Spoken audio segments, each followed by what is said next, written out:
Това е Антонио. Тони, я кажи от кога се познавам. То 28 години, не знам колко. Много. И? Ти ми беше треньор едно време. Какво те научих, бе, Допе? За което съм ти много благодарен. Какво те научих? Научи ме на истински бокс. Така, ела сега тук. Ела сега тук, вика. Фане е там и дръж това. Е така, дръж камерата. Ма гледай да ме виждаш. Чакай. Е така да видиш и крушата. Чакай, Чило и към крушата. е така. Айде сега искам да видя и крушата се вижда повече. Е така.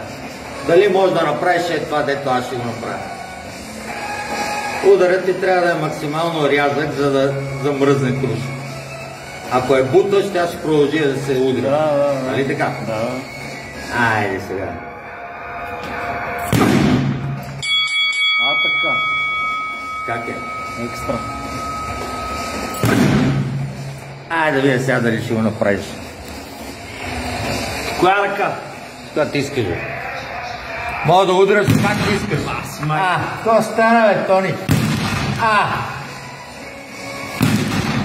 Що, бе? Айде, дай! Нещо да става. То това е. Как го правиш това, бе? Фани пак, бе, Допе.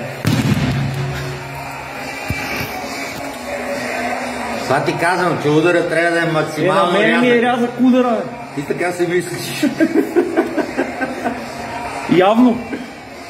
Ето. Това, между другото, Антонио, на колко години си? 50-така съм вече. Аз съм на 55. Не показваме ти до пета как стават нещата. Ето сега виж пак. Той си има някаква далавета, която не мога да разбера. По-нависоко ли го удреш? Мога да ударя къде си искаш. Как го правиш това, бе?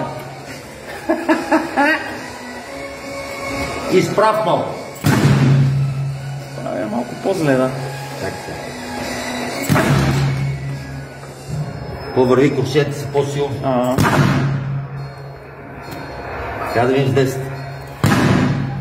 Гледате ти по-добре. Да, бе. Гледате ти по-добре. Аз съм левичер.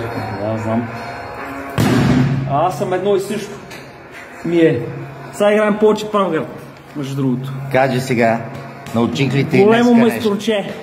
И днеска нещо научих ли те? Никога не е излишно, никога. Айде.